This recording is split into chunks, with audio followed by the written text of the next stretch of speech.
यहाँ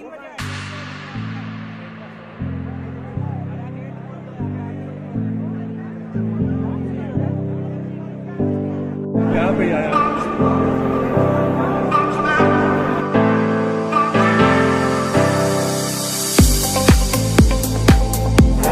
कौन आने वाला है?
तालियां बजाते रहे, जोरदार तालियां।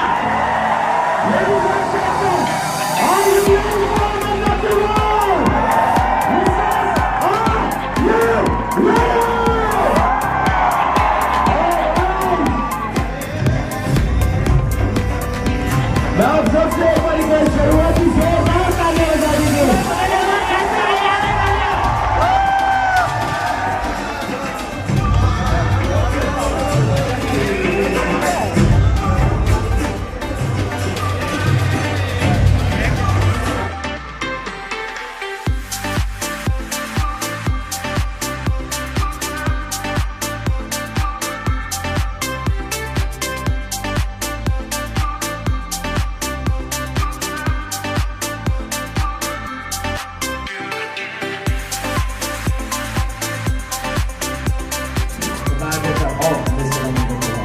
Founder of Agni Kaksha, 19 times TEDx speaker, 8 million plus 98 seminars, learner and physics teacher. किसी ने सही कहा हुआ है कि बिन गुरु के ज्ञान नहीं. And after that I would quote Shant Videy with the Lord's audio. Let's begin with the countdown. 5, 4, 3, 2, 1.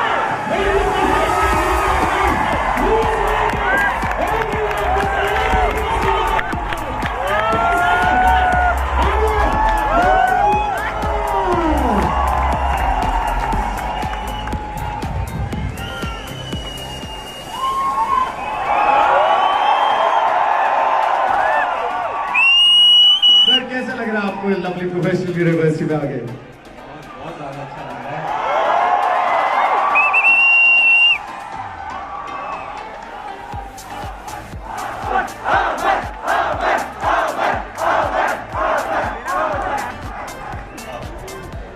ये आज 99 सेमिनार हम ले रहे होंगे और एक एक्सरसाइज है जो कि किसी भी यूनिवर्सिटी या कॉलेज में हम जाते हैं तो सबसे पहले करते हैं, जो कि होता है कि एनर्जी चेक कर लेते हैं एक बार बच्चों में कितनी है।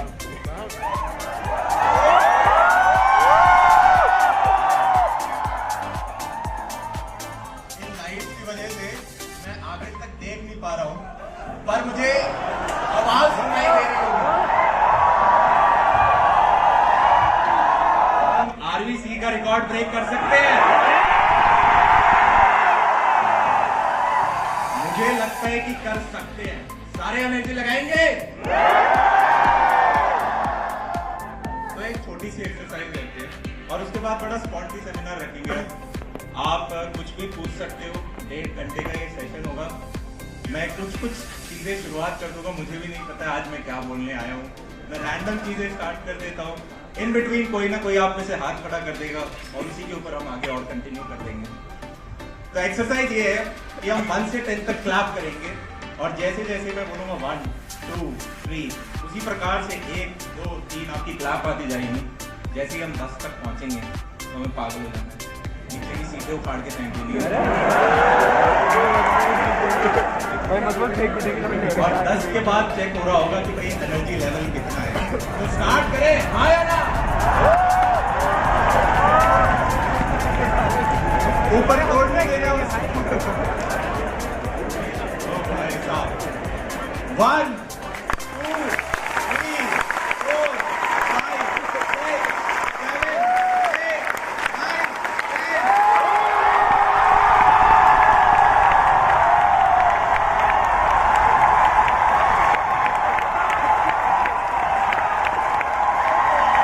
6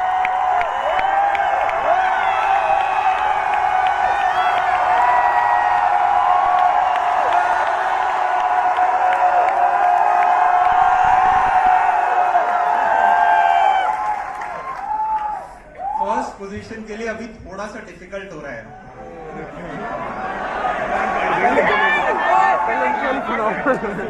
देखो थापड़ से लाउड था, फर्स्ट पोजीशन से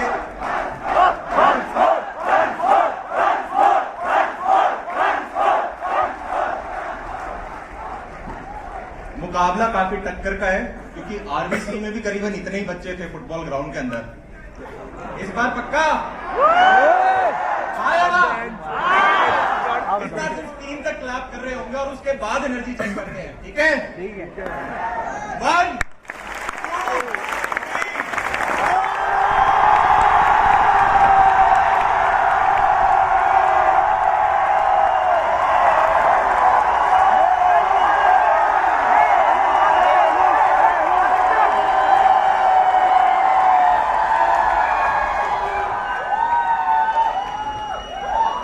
2 बहुत डिफिकल्ट हो रहा है।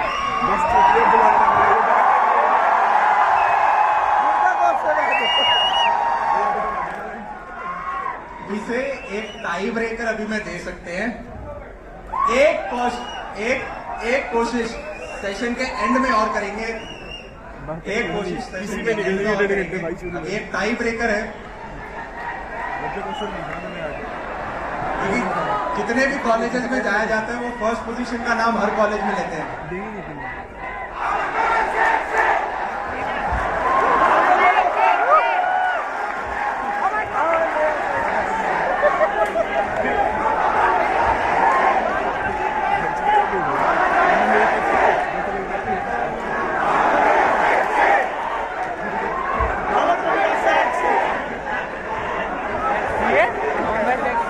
तो जनाब इससे भी पता होगी कौन शुरुआत करते हैं।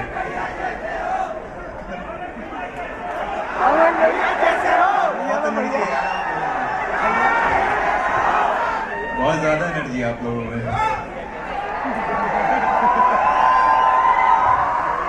अब इन्होंने मुझे कुछ 1 से 1.5 घंटा दिया है आप सभी लोगों के साथ, और मैं कोशिश करूंगा कि कुछ चीजें आपके साथ शेयर कर पाऊं, और उनमें से जो जो आपको ठीक लगे वो आप अपने साथ लिख के चले जाना, और आई होप आप अपने जीवन में आगे उसे इम्प्लीमेंट करके अच्छी बड़ी ऊंचाइयों पे जा रहे हो।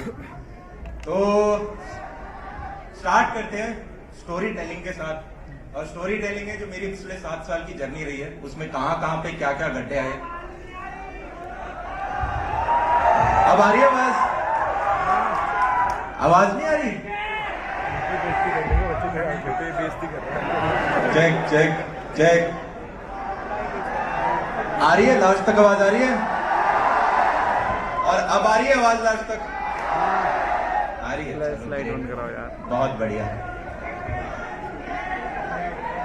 शुरुआत करते हैं। और यहाँ पे कॉलेज के प्रोफेसर्स भी बैठे हैं। बैठे। जितने प्रोफेसर्स बैठे होते हैं उतना नाप नाप के बोलना होता है। बाहर निकालो। तो 2015 के अंदर यार मेरा इंजीनियरिंग कॉलेज जो था फर्स्ट ईयर स्टार्ट हुआ था, और एक चीज जो मैंने पिछले 7 सालों में देखी है वो ये कि जितनी एनर्जी हमारे अंदर कॉलेज के अंदर होती है, जितनी फायर होती है पहले के अंदर कि यार हाँ मेरे को कुछ अलग करना है, मेरे को कुछ डेल्टा अलग लेकर आना है। डेल्टा है डिफरेंस आपके और बाकी लोगों के बीच में। तो बंदा फर्स्ट ईयर के अंदर आता है इस सोच के साथ कि यार मैं नए नए दोस्त बनाऊंगा, नई नई चीजें एक्सप्लोर करके देखूंगा, शायद मुझे कुछ ऐसी चीज मिले जिसके ऊपर मैं काम कर रहा हूँ, शायद मुझे कोडिंग में ही बहुत ज्यादा मन लग जाए। क्या मैं प्लेसमेंट्स बहुत अच्छी निकाल सकता हूँ। आप में से कुछ होंगे जो गवर्नमेंट जॉब्स के पीछे, यार मेरे को यूपीएससी निकालना है, एसएससी निकालना है, सीजीएल निकालना है, मुझे ये बेल्ट की जॉब चाहिए, भी नहीं जा रहे हो और फिर भी आपकी इनकम और ज्यादा है। तो हमें ये समझ में आ रहा है कि सिर्फ हार्डवर्क नहीं होता, एक डायरेक्शन भी होती है कि आप किस डायरेक्शन में अपना हार्डवर्क इनपुट डाल रहे हो। अरे हाँ या ना? तो उस डेल्टा के बारे में भी बात हम कर रहे होंगे। और एक डेल्टा मेरा ये भी मानना है कि जीवन में सिर्फ देखो 3 चीजें बहुत इंपॉर्टेंट हैं जो मेरे को समझ में आई हैं। अभी हम सारे 18, 19, 20 साल के हैं, पर आज से 5 साल 6 साल बाद आप सब लोग 25 साल के करीबन के हो जाओगे। यस और नो? यस। तब हमारे मम्मी पापा तो हमें फंड नहीं कर रहे होंगे, हम खुद कमा रहे होंगे। यस और नो? तो जनाब उस टाइम में हमें काफी बार, और मैंने ये नोटिस करा है अपने आस पड़ोस में दोस्तों में देखते हुए, 23, 24, 25 जैसे जैसे आप जा रहे होगे आपको ये फील होना स्टार्ट हो जाएगा, यार काश मैंने थोड़ा ज्यादा इनपुट डाल लिया होता। मैं 40,000 की जॉब क्यों कर रहा हूँ, मैं 30,000 की जॉब क्यों कर रहा हूँ जो मेरा दोस्त 80,000 की कर रहा है, मैं 80,000 की क्यों कर रहा हूँ जो मेरा दोस्त 1.25 लाख का कर रहा है, मैं 1.25 लाख का क्यों कर रहा हूँ जो मेरा एक दोस्त 10 लाख का कुछ कर रहा है। मैं यहाँ ये जो यहाँ पे 4-5 हजार बच्चे अगर बैठे हैं, इसी कमरे में से एटलीस्ट 1% बच्चा ऐसा होगा जो स्काई रॉकेट की तरह ऊपर जाएगा। कोई हो सकता है यूपीएससी में बहुत अच्छी रैंक लेके आ जाए, कोई हो सकता है किसी का स्टार्टअप बहुत अच्छा जाए, कोई हो सकता है यहाँ पे कॉलेज का सबसे बेस्ट प्लेसमेंट उठा के लेके चले जाए 1 CR के ऊपर का कुछ। और तब आपको लग रहा होगा यार ये तो मेरे ही बैच का था, मतलब इसको इसने ऐसा क्या किया। और the only difference would be कि आपने डायरेक्शन क्या चूज करी थी। 25 साल की जब एज में आते हैं, मेरा मानना है कि हमें समझ में आता है कि लाइफ में एक तो कैपिटल बहुत ज्यादा इंपॉर्टेंट है। हाँ या ना? हम में से मेजॉरिटी लोग इंजीनियरिंग इसलिए कर रहे थे, इसलिए नहीं क्योंकि हमें बचपन में बहुत है। अगर इंजीनियरिंग में किसी को मजा भी आता है तो मैकेनिकल इंजीनियरिंग में आता है। अरे यार गाड़ियां वाड़ियां कैसे बनती होंगी, टार्जन देख के, टार्जन ही मूवी का नाम था, अरे गाड़ियां वाड़ियां कैसे बनती होंगी। पर जैसे जैसे आते हैं फिर पता चलता है यार पैसे के लिए सीएस में ही हमें जाना पड़ेगा, तो सीएस ब्रांच को क्रॉस करते हैं। तो कैपिटल इज वेरी इंपॉर्टेंट, क्योंकि कैपिटल एक टूल है। जैसे एक फॉर्क होती है मैगी खाने के लिए, उसी प्रकार से उस टूल से आपके कपड़े भी आएंगे, तो आपकी रोटी भी आएगी, आपकी दाल भी आएगी, आप अपना घर परिवार भी चलाओगे, आपके हेल्थ मेडिकल इश्यूज, कल को आपके पेरेंट्स बीमार हो रहे होंगे तो वो सारे एक्सपेंसेस फिगर आउट करना, वो सारा आपका कैपिटल मैनेज कर रहा होगा, बहुत इंपॉर्टेंट। सेकेंड एक और एस्पेक्ट जो बहुत इंपॉर्टेंट है वो ये कि फैमिली, कि आपके फैमिली कितनी स्ट्रांग आपने बना रखी है। ये एक ऐसा एस्पेक्ट है जो कि जब मैं खुद कॉलेज में होता था तो इतना नहीं देखते थे। इनफैक्ट मैं कोशिश करता था घर कम से कम जाऊं, सैटरडे संडे भी होते थे तो घर में बहाना बनाता था कि हॉस्टल में ही रहना है, घर कौन आएगा, क्योंकि घर में तो रिस्ट्रेन होती है ना, ये नहीं कर सकते, कैंपस में नहीं घूम सकते, बाहर नहीं जा सकते, दोस्तों से बात नहीं कर सकते। In fact summer break winter break भी होती थी तो मैं करता था कि नहीं थोड़ा हॉस्टल में ही रहते हैं, घर कौन जा रहा होगा। पर जैसे जैसे आप कॉलेज के बाहर जाते हो आपको पता चलता है जिस प्रकार से स्कूल के मेजॉरिटी दोस्त छूट गए थे जब हम कॉलेज में आए, उसी प्रकार से कॉलेज के भी मेजॉरिटी दोस्त आपके छूट जाएंगे जब आप अपनी प्रोफेशनल लाइफ में आओगे।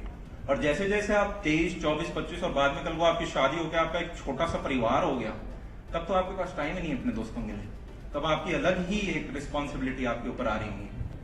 तो जो सेकेंड एस्पेक्ट है फैमिली, वो बहुत मेरे को इम्पोर्टेंट लगता है। अदरवाइज हम वो व्यक्ति तो नहीं बनना चाहते ना, जैसे एक एग्जाम्पल ले लेते हैं, ठीक है, यहाँ पे इसी का ले लेते हैं या किसी स्टूडेंट का लेते हैं, मेरे साथ ही रहता फुल टाइम। कोई भी एक बच्चा आ जाओ, ब्लू शर्ट, हाँ अच्छा 2 ब्लू हैं, आ जाओ कोई भी आ जाओ, कैसे आओगे, बात क्या आ जाओ, इतना घूम के आएगा, कोई नहीं, आप आ जाओ, आजा, जो पहले आ गया वो आ गया, फर्स्ट कम फर्स्ट सर्व।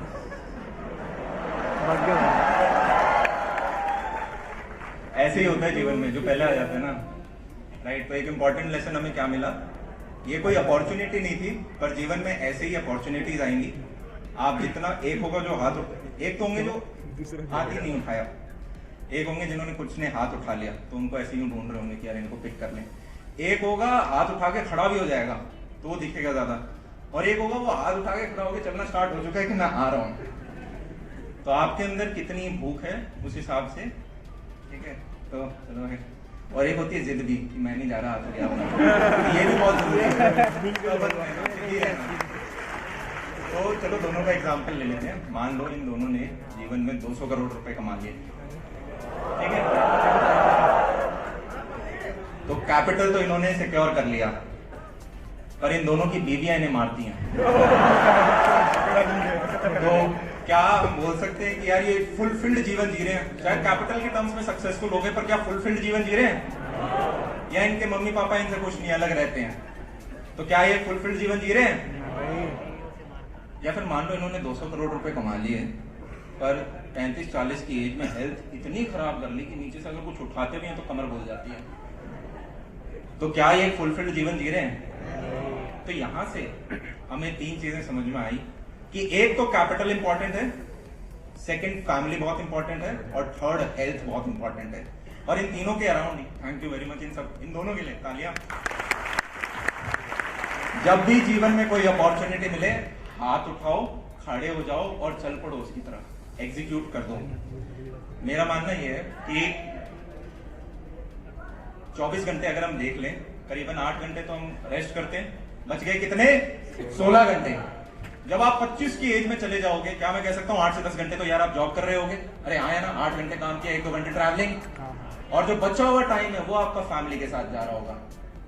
तो मेजॉरिटी टाइम आपका स्प्लिट हो रहा होगा, पहला आपका करियर क्या है और दूसरा आपकी फैमिली में, और इन्हीं के साथ आपको अगले 40 साल समय बिताना है, हाँ या ना? 25 से लेके 65 तक इसी में टाइम हम लगा रहे होंगे। तो क्या मैं बोल सकता हूँ ये 2 डिसीजन आपकी लाइफ के सबसे इंपॉर्टेंट डिसीजन है कि आप क्या काम कर रहे हो। और देखो बाकी सारे रिश्ते तो भगवान बना के देता है, एक रिश्ता आप भी करते हो, ठीक है? तो वो रिश्ता आपके किसके साथ हो रहा है? अगर आपने 2 डिसीजन ठीक सिक्योर कर लिए तो ये भी किसी प्लेसमेंट क्रैक करने से छोटी की चीज नहीं है। क्या मैं ये चीज समझ आ रही है? एक छोटा सा एग्जांपल, हमारे इंडियंस की यार सबसे स्ट्रॉन्ग चीज जो मुझे लगती है वो ये है कि हमारा कल्चर हमें ये कहता है कि हमें अपने पेरेंट्स के साथ जुड़ के रहना है। अरे हाँ है ना? हमारे माँ बाप जितना पेन, स्ट्रेस और जितनी एनर्जी लगा रहे होते हैं एक बच्चे को छोटे से लेके स्कूल पूरा कराने में, फिर कॉलेज पूरा कराने में, इतना शायद वेस्ट में नहीं होता। वो तो कह देते 14 साल की उम्र में चलो बेटा आप अपने खर्चे खुद देखना स्टार्ट करो, 17-18 में तो बेटा अब तुम अलग रहो। वहां तो मम्मी पापा के साथ रहना एक इंसल्ट की सी बात है कि अभी भी अपने मम्मी के घर रहते हो। पर यहाँ पे एक डिफरेंस है। मेरे को, मैं वो जो कॉलेज में यूँ सोचता था कि घर नहीं जाना है क्योंकि दोस्तों के साथ शायद या कॉलेज में ज्यादा मजा आ रहा होगा, अब एकदम उल्टा व्यक्ति बन गया हूँ। क्योंकि जो पेरेंट्स हैं वो आपकी सबसे स्ट्रॉन्गेस्ट बैकबोन बनते हैं। आज के दिन भी अगर मेरी डेली जो लाइफस्टाइल है उसमें से मेरे मम्मी पापा अपना हाथ पीछे खींच ले तो मैं तो अपने काम नहीं कर पाऊंगा। मैं अगर ऑर्गेनाइजेशन भी आज के दिन रन कर रहा हूँ तो मैंने अपने पापा को कह रखा है कि भाई VRS दे दो और अब टोटल इसके अंदर आओ। तो चाहे अकाउंट्स हो गया, चाहे कोई और डिपार्टमेंट हो गए, मैं कहता हूँ ये आप ही देखें। धंधे में ट्रस्ट बहुत ज्यादा जरूरी होता है, और जीवन में इस पूरी पृथ्वी पे 2 ही ऐसे व्यक्ति हैं जो आपका कभी बुरा नहीं चाहेंगे, और वो हैं आपके पेरेंट्स। वही ऐसे व्यक्ति होंगे जिनको आपकी सक्सेस से जेलसी नहीं होगी। सच बात है तो थोड़ी कड़वी लग सकती है। 3 इडियट्स हम सबने देखी थी। दोस्त के अगर बुरे नंबर आए तो बुरा लगता है, और दोस्त टॉप कर जाए तो बहुत बुरा लगता है। इसी प्रकार से आप और आपके जो पेरेंट्स हैं उन्हें बहुत अच्छा लगेगा जब भी आप जितना टॉप जाओगे वो तो यूं कहीं बेटा और थोड़ा सा। सचिन तेंदुलकर कहते थे, मेरे एक कोच थे, और वो मेरे से कभी सेटिस्फाइड नहीं। मैं सेंचुरी मार के आ जाऊंगा तब भी कमियां निकालेंगे।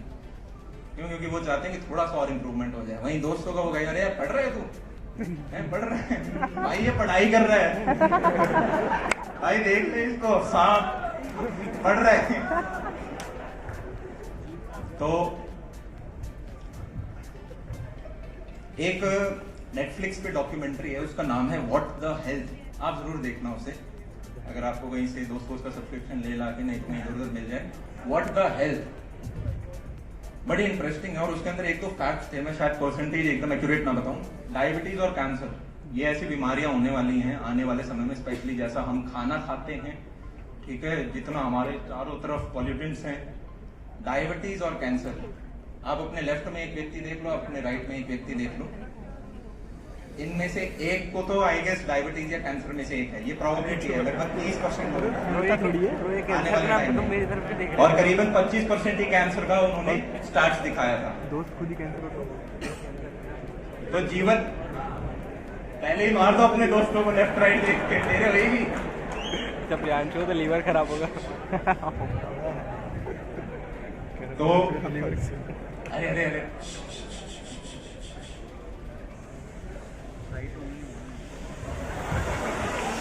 क्या बात कर रहे हैं? यार ये बताओ कॉलेज के बाद कहीं करने का मौका मिलता है? तो एक तो बड़ा गड्ढा हो गया 25% का, एक बड़ा गड्ढा हो गया करीबन 30-33% का। और आज के दिन हम काफी सारी चीजें, स्पेशली हमारे टीवी शोज हो गए, मूवीज हो गए, ये काफी बेस्ट किसी आती हैं, अरे आया ना, हॉलीवुड से इंस्पायर्ड होते हैं।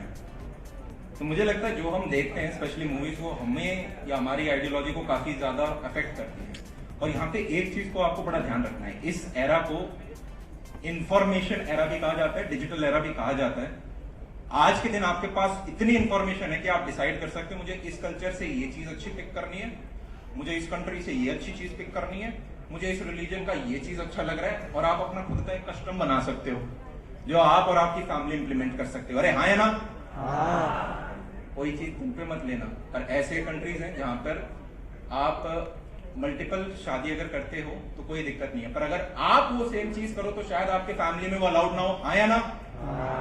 उसी प्रकार से वेस्ट की भी कुछ चीजें अच्छी हो सकती हैं, पर काफी सारी चीजें शायद डैमेजिंग हो। वो आपको खुद फिल्टर आउट करना है कि व्हाट वर्क्स फॉर यू और क्या वर्क नहीं है। मैं ऐसे ही देख रहा था, उधर का डाइवोर्स रेशो क्या है यूएस का, 40% से ऊपर था।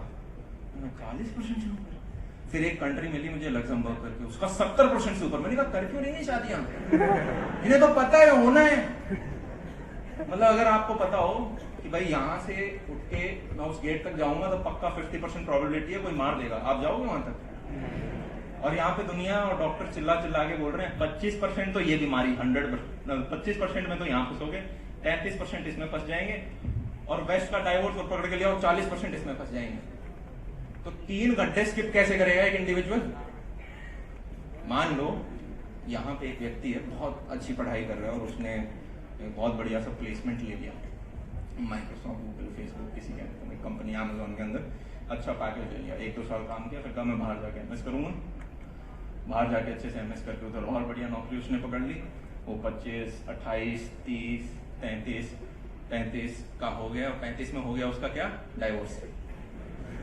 तो उसने जितना भी पैसा कमाया वो बाद में सारा किस में लगा देगा, लीगल में, लॉ सूट के अंदर, और अकेला बैठा होगा 35 की उम्र में, समझो ये क्या है, आगे मेरा प्यार, मेरा मुझे लगता है दोनों जेंडर्स के लिए होना चाहिए, बट ठीक है चलो जैसा है। तो बहुत इंपॉर्टेंट है, चाहे आपकी आज उम्र 19, 20, 21, हमारी जो भी उम्र है 18, पर आज ही से आप ये थोड़ा थोड़ा सोचना शुरू कर दो कि मेरी जिंदगी क्या है, मैं कौन हूं, मैं क्या चाहता हूं अपने लिए, मैं 25 की उम्र में कैसा देखता हूं अपने आप को, मैं 30 में क्या चाहता हूं, मैं 40 में क्या चाहता हूं। मैंने रिसेंटली एक चीज एक वीडियो में भी कवर करी थी कि व्हाट इज हेल, भाई नरक क्या है? तो किसी व्यक्ति ने कहा नरक वो जीवन का आखिरी दिन है जब आप अपने उस वर्जन से मिलते हो जो आप बन सकते थे। जीवन के आखिरी दिन जब हम अपने उस वर्जन से मिलते हैं कि यार मैं ये बंदा भी बन सकता था, पर उस दिन एक ही दिन बचा होता है तो आप कुछ कर नहीं सकते, वो है नरक। आज से 20 साल 30 साल बाद आपको सबसे बुरा उन चीजों के बारे में लग रहा होगा जो आपने नहीं करी, उन चीजों के बारे में नहीं जो आपने कर दी, उन चीजों के बारे में लग रहा हो। किसी ने वॉरेन बफेट से पूछा था आपकी आज तक की सबसे खराब इन्वेस्टमेंट कौन सी है, तो वॉरेन बफेट ने कहा मेरी सबसे खराब इन्वेस्टमेंट वो नहीं है जो मैंने कर दी और जिसमें थोड़ा बहुत नुकसान हो गया। सबसे खराब इन्वेस्टमेंट वो है जहां पे मुझे पता था ये मुझे करनी चाहिए, पर किसी भी कारणवश से मैंने उसमें पैसा नहीं डाला। मेरी वो सबसे खराब इन्वेस्टमेंट है जो मैंने करी ही नहीं, जो मैंने एग्जीक्यूट ही नहीं करी। तो आज से 30 साल बाद आपको यूं नहीं लगना चाहिए कि यार उस टाइम था कर लेना चाहिए था, समझ रहे हो? हमारी जब हम 11th-12th में होते थे ना, तो स्कूल के अंदर होता है ना एक आवाज, हर क्लास की एक आवाज होती है, ठीक है? मतलब कुछ ऐसी आवाजें तो निकालनी भी बड़ी मुश्किल है। जब हम शायद 9th और 10th में थे, एक हमारी क्लास में लड़का होता था संदीप नाम करके, वो एक आवाज निकालता था, uh, yes sir, no sir, okay, हर एक चीज में अर लगाता था। तो पूरी क्लास उसे मिमिक करने लग गई थी। फिर जब हम 11th-12th में आए तो ये भेड़िया वाली आवाज होती है ना, वो अब तो मेरे से निकलेगी भी नहीं। हाँ, वो टीचर गया और बाद में वो स्टार्ट। फिर बीच में मेंढक भी बने थे हम कुछ समय के लिए, ठीक है। फिर वो जीप से एक आवाज वो ऐसे करके बस यार प्रोफेसर बैठे हैं दोनों। फिर बीच में वो भी एक गाना आया था ना, जहाँ पे वो टेबल पे आप करते हो चिंता। हाँ, वो सारे बड़े मजा आते थे। कॉलेज में और कर सकते हैं। तो अब आते हैं नेक्स्ट चीज के ऊपर। कॉलेज के अंदर जब मैं था यार, तो स्कूल में बड़े शर्मीले थे तो ये सोचा कि कॉलेज में आके शर्माहट को कैसे हटाएं। किसी ने कहा शीशे में बोलो। अब जब शीशे में बात करनी स्टार्ट करी, बड़ा क्रीपी लगता है खुद से बात करने, क्या कैसे अजीब सा लग रहा है। फिर एक और उपाय ये था कि जैसे हम सब बता देते हैं कि यार इसने इस मूवी के अंदर बड़ी खराब एक्टिंग करी, ये एक्ट्रेस ने अच्छा काम नहीं किया, ऑल्दो चाहे हमें एक्टिंग बिल्कुल ना आती हो, पर हम अगले को जज कर लेते क्योंकि हमने बहुत सारी मूवी देखी है। इसी प्रकार से जब आप अपने खुद का वीडियो शूट करके और उसे खुद देखते हो तो आपको कमियां दिखने लग जाती हैं क्या, और जब आप बार बार देखते हो तो फिर आप इंप्रूव कर सकते हो उसके अंदर। तो उस चीज के साथ मैंने सोचा किस चीज के ऊपर वीडियो बना सकते हैं अपने से, कॉमेडी वगैरह ये सब तो होगा नहीं। तो जो उस टाइम आता था, 12वीं का पेपर देके आए, उसी के ऊपर बनाना स्टार्ट किया। और बैक इन 2015 यूट्यूब को देखा जाता था जैसे 2019-20 में टिकटॉक को देखा जाता है। इसका एक उदाहरण मैं इस प्रकार से दूंगा। कॉलेज का फर्स्ट ईयर है, बड़े 5 व्यू, 10 व्यू, 15 व्यू। एक इंट्रोवर्ट के लिए सबसे एम्बैरेसिंग चीज पता है क्या होती है? उसके पेरेंट्स को पता चल जाए कि उसने कहीं पे वीडियो बनाया। उसके माँ बाप देख ले वीडियो, कहीं इनको कैसे पता चल गया 5 को व्यू आ रहे हैं, और वो 5 मेरे ही होते थे। रिफ्रेश करके देख रहा हूँ पर शायद पता नहीं क्या तुक्का लगा, मम्मी ने मेरा ही नाम सर्च कर रही थी क्या, उन्होंने कहा चलो ठीक है बेटा बनाया करूँ। मैं इतना क्लास का एक वो भोला बच्चा नहीं होता जो बचपन से ज्यादा भोला जितना होना नहीं चाहिए। तो मेरे पापा को बड़ी टेंशन होती थी यार इसका जीवन में बड़े होकर नुकसान कर देंगे लोग, इसको थोड़ा सख्त बनाना पड़ेगा। पापा क्या करते थे, जब मैं छोटा था पड़ोसियों के बच्चे ले लेकर आते थे घर के अंदर और बोलते थे इसको लड़ाई कर इससे लड़ाई कर इससे, और मैं कहता था पापा इसको मारूंगा तो इसको लग जाएगी। इतने में अगला मार देता था। पापा ने कहा ये एक बार की सही की बात है, मैंने कहा अगले को लग जाएगी। वो छोटा सा बैट था, उसने बैट की देके मारी मेरे। फिर पापा ने कहा इसको स्पोर्ट्स में डालते हैं, स्पोर्ट्स में हारेगा जीतेगा एग्रेशन आएगा। क्रिकेट, फुटबॉल, टेनिस में से टेनिस पिक किया क्योंकि उसमें कम लोग रिक्वायर्ड है खेलने के लिए। तो लगभग 7-1 साल है हमारे घर के अंदर। सिंपल है, कोई बच्चा अगर पैदा हुआ है या तो उसको स्पोर्ट्स में भेज देंगे या फिर उसको बेल्ट की जॉब, आर्मी में जा, पुलिस में जा, इसके अलावा और कुछ नहीं। मेरे एक जीजा जी थे जो कि इंडियन टीम में है, तो बस उसके बाद सारे स्पोर्ट्स के अंदर, और उसके बाद आर्मी, और उसमें सब हैं तो सब उसी डायरेक्शन में। तो 7 साल खेला। पापा का बस एक शर्त होता था, खेलो तब तक बस मैथ्स और इंग्लिश में अच्छे नंबर आने चाहिए। पापा ने कहीं किसी सेमिनार में सुन लिया था कि अगर आपकी मैथ्स और इंग्लिश ठीक है तो आप कोई भी एग्जाम क्रैक कर सकते हो, चाहे वो कैट हो चाहे वो सरकारी एग्जाम हो, सब में मैथ्स और इंग्लिश ही पूछते हैं। तो जैसी 10th में पहुंचे पापा ने कहा कि बेटा रॉजर फेडरर आप बनोगे नहीं, लेंडर पेस मुझे बनाना नहीं। मतलब आप 7 साल से खेल रहे हो, और फिर लेंडर पेस तो हमारे लिए बहुत बड़ी एक इंडिया के सबसे फाइनेस्ट प्लेयर, सबसे इतने सालों से खेल रहे हैं। और पापा के थोड़े विजन लंबे थे, बड़े थे। तो पापा ने कहा बेटा स्पोर्ट्स खेलना चाहते हो या पढ़ाई करना चाहते हो इंजीनियरिंग की? मैंने कहा पापा स्पोर्ट्स खेलना है। पापा ने कहा ठीक है बेटा इंजीनियरिंग कर लो। 11th-12th के अंदर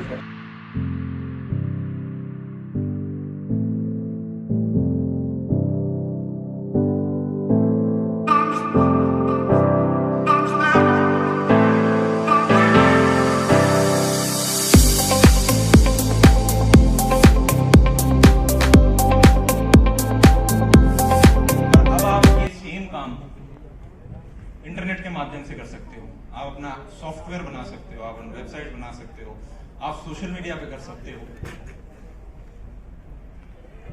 अरे हाँ या नहीं? दिस इज कि आप आपको देखना है what is the right direction for you. किस व्यक्ति जैसा आपको बनना है, किस ब्रैकेट में आना है, वो ब्रैकेट के अंदर कौन कौन लोग हैं, वो लोग क्या करते हैं, वो वहां तक क्या। और एक तो किसी की भी जर्नी कॉपी मत करना, आप वहीं पे फ्लॉप हो जाओगे। व्हाट वर्क फॉर समवन 5 साल पहले, 10 साल पहले, 15 साल पहले, 20 साल पहले, अरे आज के दिन आप किताबें पढ़ते होगे ना काफी सारी, तो आपको ये देखेगा एक बड़ा फेमस एक वर्ड है। हमने सेशन का शुरुआत करा था कि अपने अंदर वो डेल्टा लेके आना, वो डिफरेंस लेके आना। जो अमन भैया वाली लाइन थोड़ी लंबी है और मैं नहीं चाहता ये आप अपने बारे में बनाओ। डेल्टा वो शब्द रखते हैं, डेल्टा इस पूरे सेमिनार को समन कर रहा होगा। तो मैं चाहता है अगर हमें एनर्जी चेक करना ही है तो डेल्टा का एक रिदम बनाते हैं, बनाए। बड़ा मुश्किल होगा डेल्टा रिदम में एनर्जी अपनी मैक्स लेके जाना। तो एक लीडर चाहिए होता है। आ जाओ, ये मस्त होस्ट है एकदम, लगता है अभी डीजे वीजे स्टार्ट हो जाएगा। वही चल रहा था बड़ी देर से। तो यार सुन लो भैया की भी सुन लो यार। बैक ऑफ द स्टेज पे आ जाओ, मैं यहीं खड़ा रह जाऊँ, आप पूछ लेना। अभी 4-5 बार बोल दिया मैंने, एक रिदम बनाना है। आप चिल्लाते भी बहुत कुछ इस प्रकार से सारे पहुंच जाएंगे निकाल देंगे। तो आज से आप अपने अंदर चेंज ला रहे हो, चाहे हमने जितने भी 10 चीजों के बारे में बात करी, 1, 2 जो भी है, स्टार्ट करें। Yes or no? I will shout 10, you will shout 10! Lovely professional university and all the people in the approach row. 10! I said 10!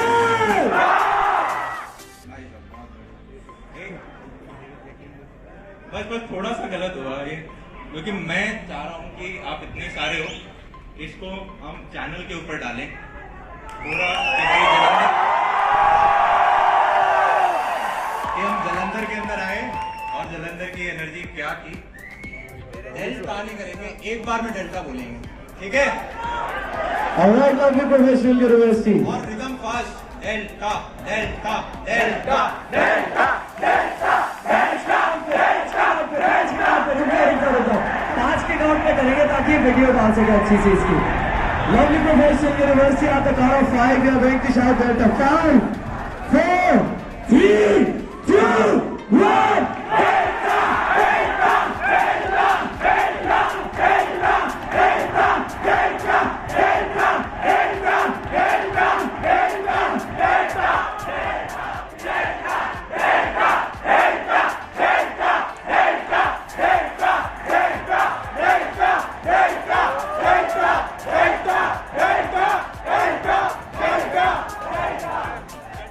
मैंने ये जो शाउट करवाया है, मैं हर कॉलेज में जाके शाउट इसलिए कराता हूँ।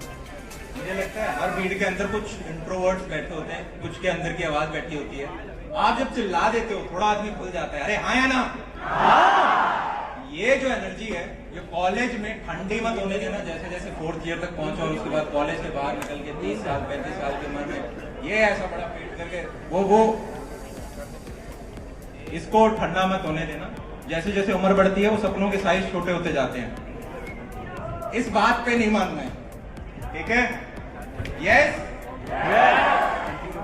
If nobody is dying how bad it could be. अगर कोई मर ही नहीं रहा तो कितना ही बुरा हो सकता है। इस चीज को ध्यान में रखते हुए आपके लिए यार बीट वगैरह चाहिए। सर कुछ बीट वगैरह चला दो इनके रात के लिए।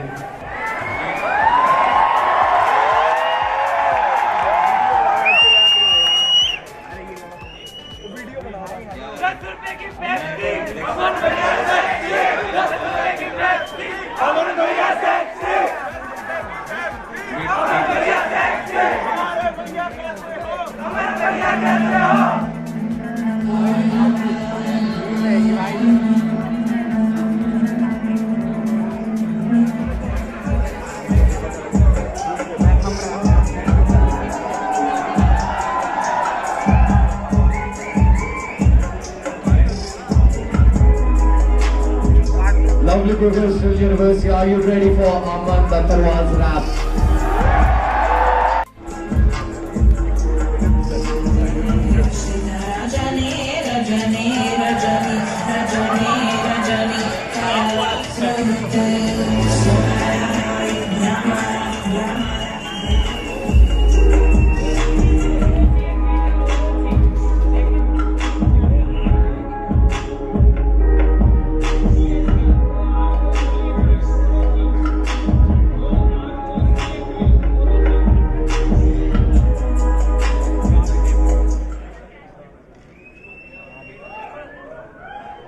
Technical team OROCHI.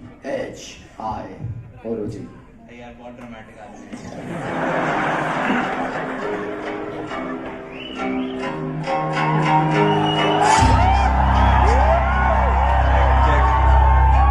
चेक देखो मेरे को आता नहीं, मैं बीच में रुक सकता हूँ।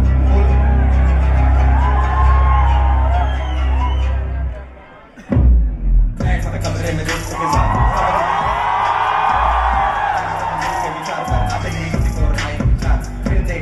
अपना हाल याद किए पिछले 4 साल। सामने रखता था हाथ में बसता था जेब में खाली और माल था। फिजिक्स में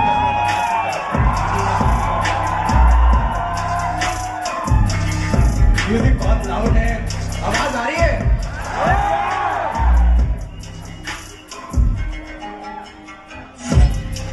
दोबारा स्टार्ट कर देते हैं क्योंकि आप चिल्लाए मैं लिरिक्स भूल गया। मेरी आवाज आ रही थी जो मैं बोल रहा था। एक थीम बता देते हैं कि बेसिकली हम सबकी जर्नी है जो हम 10th 11th 12th और कॉलेज के अंदर आते हैं। लिरिक्स कुछ इस प्रकार से, वो शायद समझ ना आए तो मैं बता दूं। हंसना मत एक तो, ठीक है? कि भाई बैठे थे कमरे में दोस्तों के साथ, कॉलेज में बैठे थे कमरे में दोस्तों के साथ, समझ नहीं आया कैसे रैप करूं स्टार्ट। करने लगे सब मिल के विचार, पर आते नहीं किसी को राइम चार। फिर देखकर अपना हाल याद किए पिछले 4 साल। सामने रास्ता था, हाथ में बसता था, जेबें थी खाली और माल कहां सस्ता था। फिजिक्स में फंसता था, मैथ्स में फंसता था, ईडी ना आती और वेल्डिंग भी डसता था। चलता था फर्दर, चलता था पलता था दोस्तों के साथ। सपना था ऊंचा कि करूंगा खास है, प्यास है, सीनियर अपने साथ है, ऊंची नौकरी के राज इनके पास है। गाया चिल्लाया जोर से नचाया पर किसी सोसाइटी में आ ना पाया। आए हाय पहला साल मेरा भाई, पढ़ना था CS ये PCM लाए। लैब सारी नकली थी, ऑटो में टकली थी, कैसी रिसर्च एक रीडिंग ना असली थी। फ्लूइड्स लैब ड्राई, मेस में दाल फ्राई, अटेंडेंस देखकर प्रोफेसर चिल्लाए। सुने किस्से और कहानी मैंने लोगों की जुबानी, जियो जिंदगी कुछ ऐसे बने दुनिया दीवानी तेरी यार। जो सभी दुनिया में पैसा कर दे सबको खराब, सच्ची यारी की ना कीमत ना कोई उसका हिसाब। एक से एक का कमीने मेरे दो से बातें जानी उस दिन जब आया हॉस्टल पहली बार। नॉक दरवाजे पे नॉक किया, सालों ने पीछे मुझे मरने से रोक दिया। मैंने बोला इन्हें अंटी बंटी शंटी, इन्हें गुंदस ने आगे तोड़ी मेरे। दरवाजा खोला लेके माँ बहन का नाम बोले, चौड़ ना दिखा यहाँ पिसे हुए हम। ये कमरे में आके मेरे रोज बैठ जाते, कभी लैपटॉप या फोन नहीं तो खाना ही खिला दे। आगे बता के मुझे सपना दिखा के बोले कॉलेज में घुमाए, अपनी बाइक पे बैठा के कोई लवलेन बिचलेन की सैर कराए। तो कोई हिम्मत करके बंदी को ही हॉस्टल में ले आए। अब मैं मरने से नहीं डरता जब से मेस में है खाया। जो कुत्ता ना चबाए उसको हमने है चबाया। कोई बोले तो मरीज, कोई बोले तो तमीज। अरे भाई लोगों के बीच किस बात की तमीज।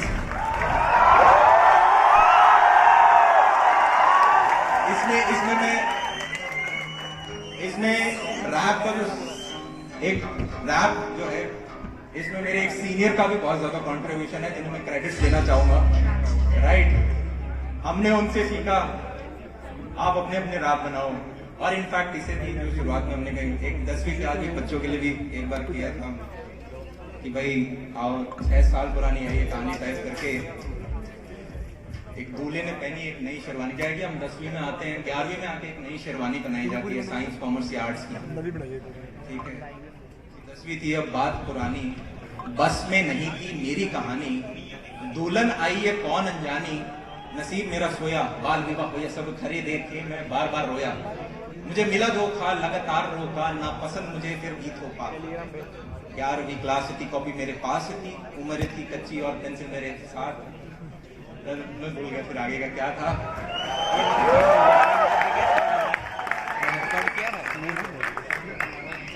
नीट के साथ मेरे को पता नहीं आवाज आ रही थी लास्ट तक एक कर सकते हैं अगर स्टेज पे टाइम हो कर सकते हैं ठीक है कल वो करके देख अब तो आपको चलो लिरिक्स भी समझ आएंगे फोन जरूरी है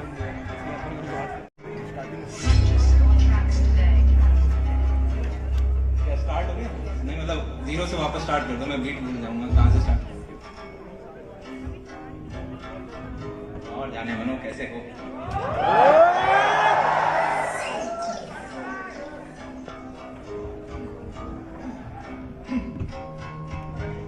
बैठ कमरे में दोस्तों के साथ समझ नहीं आया कैसे रैप करूं स्टार्ट करने लगे सब मिल के विचार पर आते नहीं किसी को राइम चार फिर देखकर अपना हाल याद किए पिछले 4 साल सामान्य रास्ता था हाथों में बसता था जेब थी खाली और माल कहां से बीट के साथ में फ्लो नहीं बना पा रहा ये फास्ट है थोड़ा